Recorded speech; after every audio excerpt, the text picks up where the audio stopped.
Good to see you. Thank you for sitting down with me. No, my pleasure. Yeah, I think it's a great idea. Yeah, so I really just wanted to keep it super casual. I'm not like a formal interviewer, but I love conversations. That's good. I'm not a formal interviewee, so we'll be a good pair.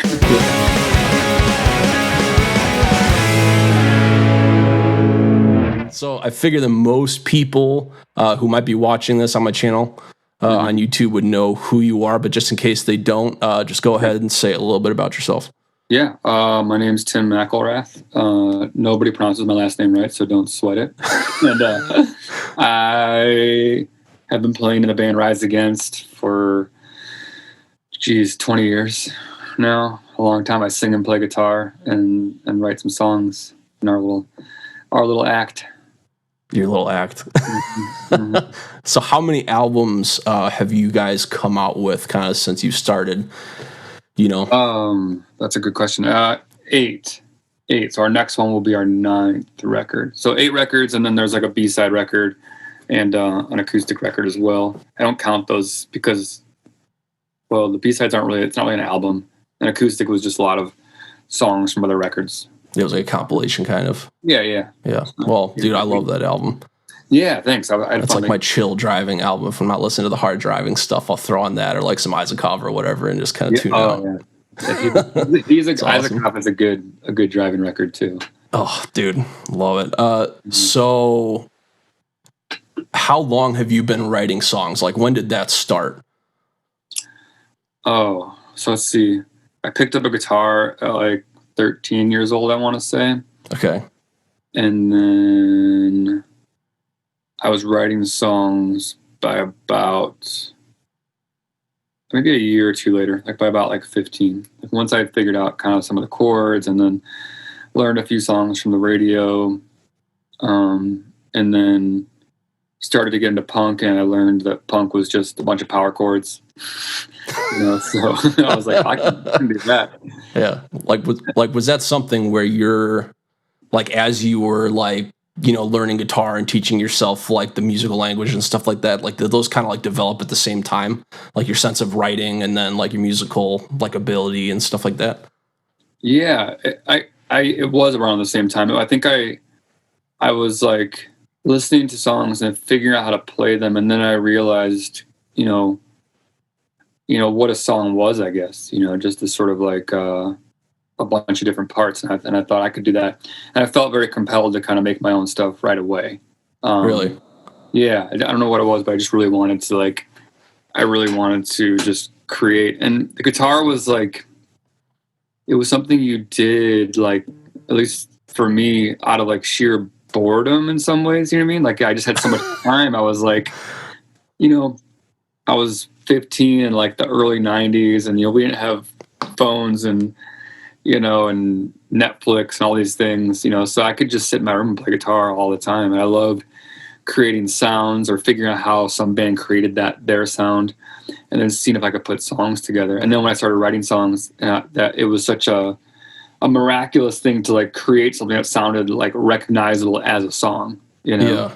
And then I hooked up with friends like when I got into high school who were playing instruments, and then it just kind of snowballed from there because it was so much fun to then hook up with other guys who knew how to play instruments, and just that sense of accomplishment, like to play the same notes at about the same time. You know what I mean? Yeah, do and to discuss before that you're going to switch after 4 bars into this part. That was like mind blowing, to like when you did that for the first time, it was like you just built Mount Rushmore. It was like something that you just created, and that was, yeah. I don't recall whether it was good or not, but like being good was not something that we were like attempting. It was just sort of like, it was just to see if we could do it at all, and certainly even the idea of being good was so crazy because bands were gods, you know what I mean? Bands were on pedestals, they were, and this was like the early 90s. So like, the rock scene was giving way to the grunge scene, and a lot of cool stuff on the radio, and metal was still really big. Bands like Pantera were crossing over. But these people were, they're on pedestals. The idea of being like them was not something that you really considered. It was more, we what, like, it's like you're playing basketball in your driveway, not because you think you're going to be Michael Jordan one day. It's just because you want to, like, emulate what he's doing. Yeah. We were playing in the basement. Just it was like the same way you play basketball in the driveway, just having fun. Dude, yeah. I mean, it was funny how you said that, because like the first time I met you, it was just by like chance. Mm-hmm. That's kind of how I saw it. You know what I mean? Like Rise Against really was like first time. I don't know if I ever told you this. First time I heard you guys, I was playing Tony Hawk's Underground 1. Yeah, right. On GameCube, and it was Like the Angel was the song, and I remember I heard it and I was like, oh my gosh. And back then you could go through the settings and select what song you wanted to play. Mm-hmm. And man, at that point I was playing free play or whatever. I canceled out every song and just listened to that one on repeat for like way too long. But right, cool, yeah, but oh man. So how long as you were kind of like figuring that out, did it take you to really decide that like music was something that you were going to like pour yourself into and like pursue like as like a life passion and a career and stuff like that? Oh, wow. That decision was like never truly a conscious, committed decision. Really? Music was more like it was like an addiction. You know what I mean? It was like, and I can only look at it now like in retrospect. And even just like watching my own kids grow up, because they're in their teen years too, or comparing my experience, other people's experience, music was like this kind of drug that I just needed to have, and I needed to play it and listen to it. And certainly the social aspects of like the scenes and the punk scene in Chicago, and chasing shows down every weekend with friends based on like a Xerox copy with some really sketchy directions on it, and trying to figure out what the show is, all that stuff was so much fun. And it was something I just felt compelled to do. But I think if you would have asked me at that time, I probably would have been a little more of a realist and saying, but it's not a real career. It's not something you could do for a living. I didn't know anybody that was doing it for a living. I was more pragmatic in that sense. Not that I was preparing for a good B plan, because I wasn't, but it was like this thing. I had this insatiable appetite for it. And so when I got home from school, I just went into the basement and cranked my Marshall. And I just played. I didn't have any goal. It was just play it loud and play whatever. And all of a sudden you're playing a couple chords, and then you're writing this part, you know what I mean? And then maybe you're remembering it and showing it to your friends later, and then they're adding a drum beat to it, and we used to come home from our lunch hour in high school and just to play, just because playing itself was just like this fix, maybe the same way that people like exercise or go for a long bike ride, it just like you feel satisfied at the end of it, I remember playing music because it made me feel satisfied at the end of it. And then when I had friends to play with, then it was a very communal thing. So it was like we were doing this thing together. And then I had a blast with those guys that I played with. And then when I got into college, I had terrible grades in high school, and so I couldn't get into like any reputable schools. But really, school was really only like, I was thinking, because I grew up in the northwest suburbs of Chicago. Yeah. So I was thinking, how do I get into the city and then have my parents pay for it? 18 years old, And so I found an open admissions college, which was Northeastern Illinois. Okay. And they let me in, and then I moved into a house with two friends. We were paying like $250 a month for rent. Yeah.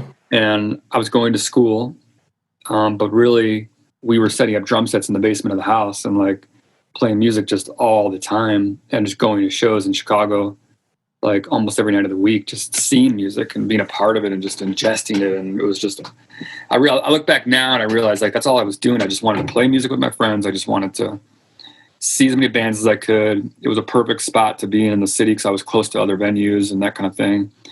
And the whole time I never saw it as a real trajectory. I only look at it now and realize like, oh, that's what you were doing. That's what you love. That was your passion, like whether you want to admit it or not, I was going to school and I was like starting to major in English and sociology. I was thinking about journalism, and I was angling for a way into that world the whole time, doing music, but never thinking about it as like this main part of my life. I just always thought about it as like a hobby, I guess. And so it only only later did I realize, well, you're spending a lot of time on this, and you're spending more time than most. And then as I got into my early 20s, I guess, that's when a lot of people kind of drop off. You know, they kind of stop playing. Yeah, they lose the steam. Yeah. And that was happening to a lot of my friends. And it was even starting to happen to me, because I was thinking, at what point do I have to get serious here? And that's about when Rise Against was starting. And it was a cool opportunity that came my way, mostly because I had a reputation in the city from all the bands I'd done previously. And so that's when I met Joe, and he was like, you should come sing over these songs I'm writing and see, what you think. And then the rest was kind of history. Joe does some of the writing too for Rise Against, right? Yeah. So, our first record, he wrote every single bit of music. So before we even sat down, he'd already had 12 songs. Oh, wow. With no vocals or anything, just music, just instruments. And I basically walked into his basement after listening to a cassette tape of those songs and just sang whatever else off the top of my head. I was like, here we go, play the song. And that's kind of what I did. And, we fell into it immediately because it was working out. And then when we moved on to do our second record, that's when I was bringing the guitar to practice and being like, I have some ideas too. And since then, we've collaborated on the music, probably 50-50 realistically. And then I've always written the vocals and the lyrics, the melody, I guess what Nashville calls the top line, that's always been my department. So, but it's been a good partnership with Joe. He's a great songwriter. He's got a great ear for stuff. He also just knows, he writes stuff without a vocal pattern in mind, but he just has a good gut feeling to I know Tim will be able to sing over this. I know this will be something he can bite into. Wow. Yeah. And that's something I played with a lot of guys over a long period of time, and that's a special thing. And so that chemistry that he and I have, that is Rise Against. That's awesome, dude. Mm-hmm. Yeah. So one thing I love to ask people, just like anybody who writes songs, is one thing for me, I've found that I have a really hard time just sitting down and being like, oh, I'm going to write a song right now. It's going to be about this. And usually when I ask people, they say something along the lines of them sometimes not even thinking about it, and then there being a spark of some kind. Mm-hmm. And then at least that's how it is for me. Where does that inspiration come from for you? Because for me, it's almost I'll be minding my own business, and then something will just deposit in my brain, and then I have to quick scramble to get my phone to record a melody or a lyric, hook or whatever like that. What does that look like for you? I think about it I don't know what these things are called, but have you ever done it'll be an image you see in a newspaper or something, and it's saying can you see the image within this image? Can you see the numbers within this image? You ever done something like that where it's a picture? I think so.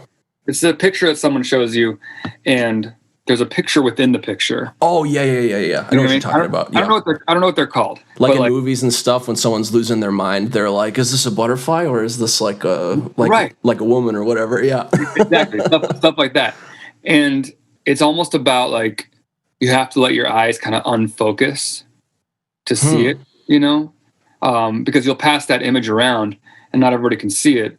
And it's for some people, they might be like, oh, the image is popping out now and now I see it.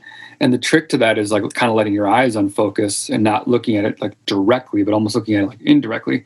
But the ability to let your eyes unfocus or to even consciously do that is not something that I think that we possess. It's something that you have to just either happens or it doesn't. And I think about that metaphor when I think about writing music. It's there's a focus for sure element to it, but there's almost an unfocused element where you're just kind of turning everything off, and letting music find you, letting the words find you, letting the songs find you. And I think it's increasingly more difficult to do that in the world we live in. I'd agree with that. Yes. Holy cow. Yeah, so I feel like I was very prolific as a young person before I had a phone in my hand, before I had the internet. You know, I'm here talking to you, like a laptop, like all these things. You know that they weren't around when I was a kid. It was like, here's a skateboard, here's a guitar. You know, like even when I think about writing, you know, I had no way to record my ideas. They were just things I would play, and then I would keep my fingers crossed that I'd remember them the next time. Oh my gosh, I would be dead in the water if Right. I had to do that. Mm-hmm. So like, I think that I probably wrote lots more stuff and actually like ended up coming to fruition because when in my high school bands, it's like when the guys came over, it's whatever I had just been like playing, whatever I was just working on, or if something was good enough, you might remember it in your head, you know. But I had no way of tracking it. You know, we at some point we messed with like Tascam 4-tracks, but like they were never like ideal. And so that, I mean, and this is now we're having like more of like a creativity conversation, like where it comes from and how it happens, and that's something that I struggle with all the time, and more so now than I ever did, because the songs I feel like and the music was a lot more effortless, you know, like when I was younger. I think it's just I had nothing to do except for sit on a couch and play guitar for hours a day, you know, and so when you do that, you come up with stuff, you know? And now my life is busier. The band is busier, the family's busier, all that stuff. So finding those moments to like really unplug and turn off, it's difficult. And I've started to consider it like it's a talent. You know what I mean? Just like writing a song is a talent. Being able to focus and like turn off like that, that's a talent that you have to figure out. You have to like kind of hone and tap into. And it's really important. And when that happens for me, that's when the songs come. Then they often come when I'm not trying to make them come, you know, and they come in, you know, for everyone it's different. It might be early in the morning, it might be late at night for you. Yeah. Middle of the afternoon, you know, it might be after you've exercised, it might be while you're exercising, you come up with ideas, you know, all those things. That's something that I'm sort of exploring now as like a 41. Just now. Yeah, just now. Just 8 albums later. Yeah, exactly. Yeah. Totally. Honestly, I don't have a good, like, I'm not even, like, I don't even mean to talk about this from a position of advice because I don't take it myself. You know what I mean? Like, I'm still learning it. So it's more something like I like to muse about and learn other people's process too, because they are things that I never needed to think about before because the music was kind of like a faucet that was just on. And it was just always coming. It was always coming. In some ways it still is. But like you do have to kind of be able to take that time, find that place, and make music because it's in you. Sometimes it's just harder to get to it. Yeah. So you find increasingly you have to be very intentional about creating the margin in order for that to kind of like, you know, like manifest itself, I guess.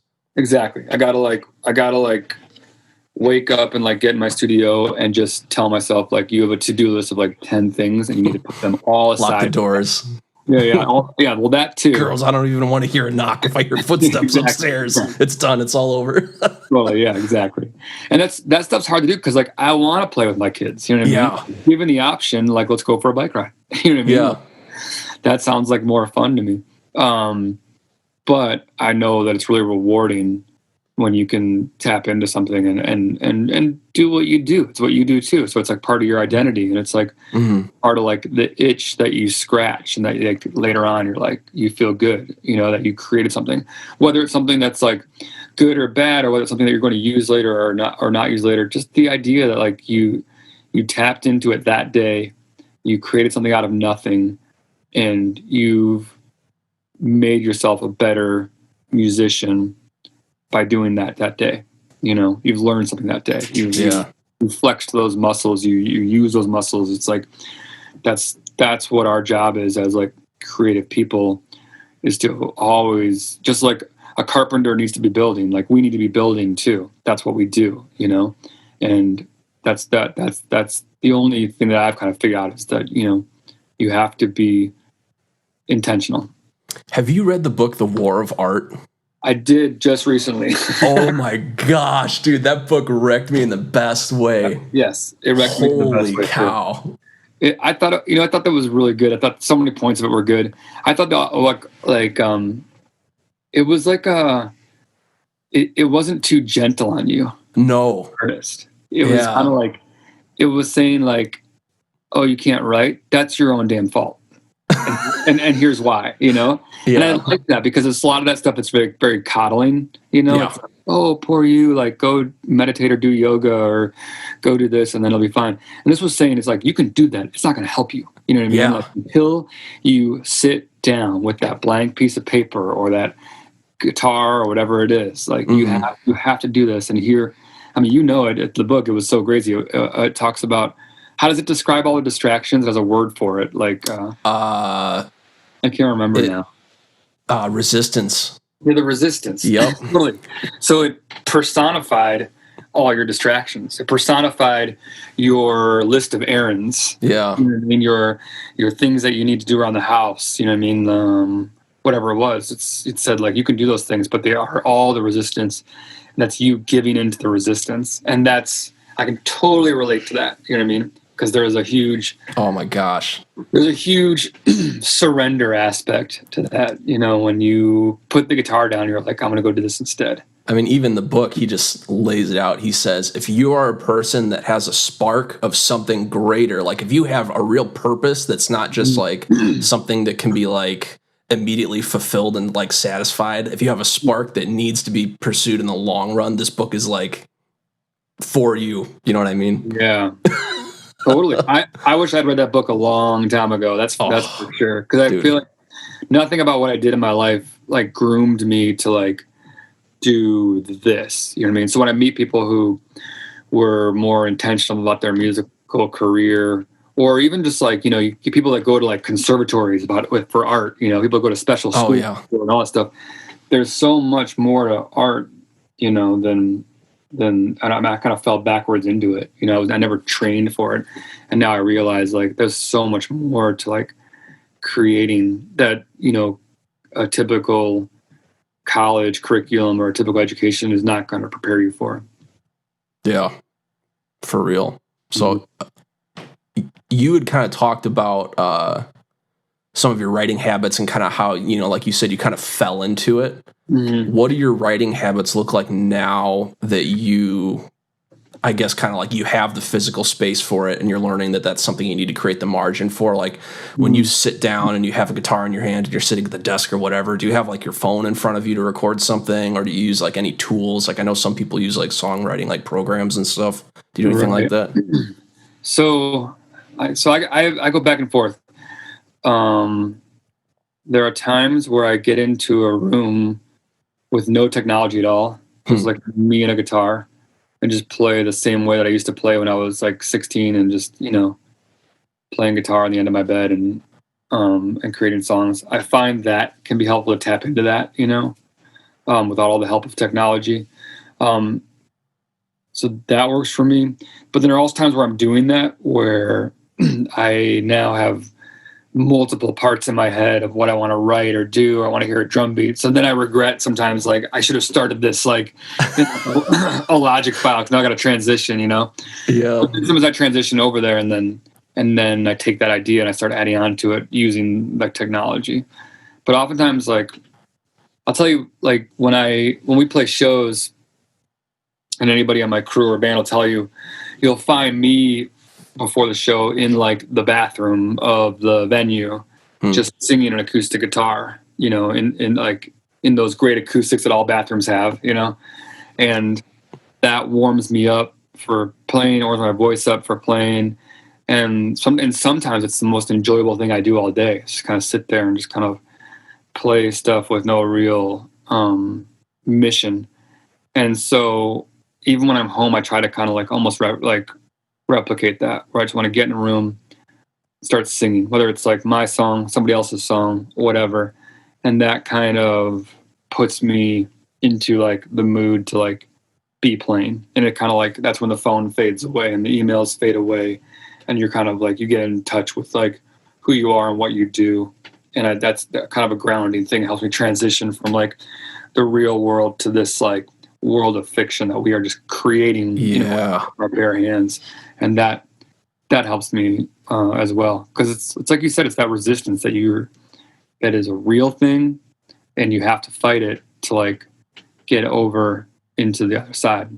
Yeah, one thing that I've done, I think I told you about this. It was a while ago where I said that something that kind of helps, like you said, when you're in the bathroom and there's the acoustics, and it kind of puts you in a different, like you said, your own kind of world. Something that I've done is I have like an app where it literally just plays a pad for any key.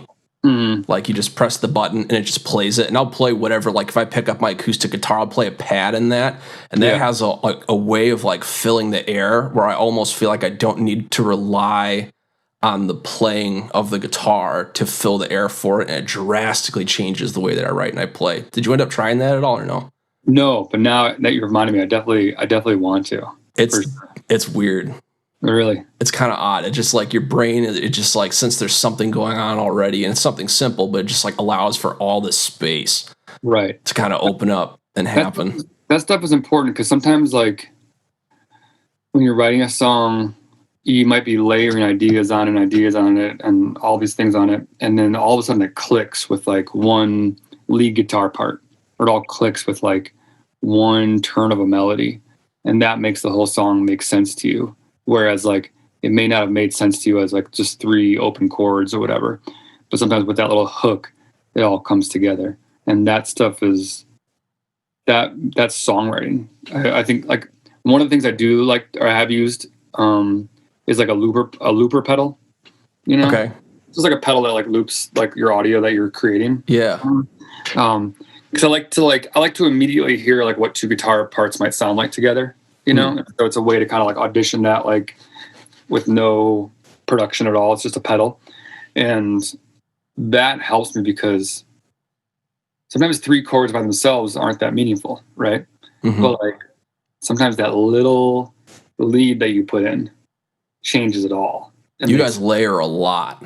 Yeah. I remember like I was listening to Help Is on the Way when I was a kid. I sat down, I looked online the tab for it, and I looked at it, and I was like, oh my God, there's like so many guitar parts, even in that first intro. Yeah, totally. Yeah. That's something awesome. We have fun in the studio, that's for sure. And it's like, we've definitely gone overboard sometimes, and then like dialed it back, and then wish we had done more. So that's that balancing act that you do. Yeah. As far as looking back at the things that you've recorded, and like, you know, hindsight's 2020, as far as when you have the finished product and you listen to it in your car or whatever, and you're driving somewhere, you're just kind of like, oh, there's that little thing that I don't think anyone else is going to interpret the way that I do, but I wish I would have done this little thing differently. Like, what's one song that you listen to? I almost view the recording as like the song come to like full fruition. At least that's how it is like for me. Like, what's one song that you've recorded that you listen to and you're just like, oh man, like 10 out of 10, like that is it? Oh man. Yeah, that's tricky. So I think of the entire Revolutions Per Minute record, our second record. I front to back. It was like one of those things that just happened really naturally. The Suffer and the Witness record as well. I wouldn't change a damn note on there. You know, it just came out great. I feel like, and then also moving into like Appeal to Reason, all those records just came out really effortlessly. Everything just kind of made sense. Like every song was kind of like, it was all a high five at the end of it. Like, okay, this you know what I mean? Like this is they all high five at the end of it. yeah, exactly. Just firing on all pistons. You know, like we could tell like this is something special. You know, and we still do that. But I think of those moments of our career where it just felt like we were just making music, not overthinking it, and being really grateful that it connected with people. Yeah. Now, on the opposite side of that spectrum, what is one song that you've released that you wish that you could spend all the money you made from all of this to retract it back from the... Right, yeah. Oh, man. I guess everybody has, like, their first record regrets, you know what I mean? Because you're just still kind of finding your identity as a band. So that first record was, like, I mean, it's special for what it is, but I look back and I'm like, there's some cringe-worthy moments on there, and the production I don't think really captured like who we were as a band. That and like our third record, Siren Song of the Counterculture, that was something where like I think that our producer kind of saw us as more of like a metal band than we were. You know what I mean? They were, I think, just trying to. That was like song sonically has a very different kind of sonic impression. Yeah, the whole record. That was the one that like Give It All was on, and Yeah. Well, there's Swing Life Away, but that was kind of a different vibe. But yeah, everything else was like definitely we were pushed into this more like, I don't know, kind of like active rock kind of vibe that was happening. I think the songs are still good enough so they came through. But I mean, shit, if I could go back and re-record all that stuff, I think I'd be happy to do it. I was discovering my voice too, so it was like I was still figuring out how to sing, and really I was at 11 like the whole time, just really just belting out every single thing, which makes it raw and fun. But there's times where like I cringe a little bit, where I'm like, I could have done that better. And so, but like, thank God it was a success, because it's easy to kind of look back and be like, well, people liked it, so it worked out. So I guess like my misgivings are only so valid. Which, oh man, you had told me a story about, oh man, what was that song that you guys have that everyone knows, like your huge one? Our biggest song, Savior, is probably Savior. Because you ended up not liking that song, right? Well, yeah, so that's true. Yeah, I'll try to give you the short version of it, but it was a song that came late in our writing process, and I had an idea in my head. I wanted to sing those verses in a specific way, and that's when I realized like it was way out of my range. It was like way too high to make it comfortable for me or the listener, And so when I couldn't sing it the way I had it in my head, it made me almost orphan the song, like it was like, it made me look at the song differently, as like, it was a problem to be solved. And like, that made me want to just kind of forget about the song. And granted, like I solved the problem, but it was never like the way I sing those verses was always my second choice, not my first choice.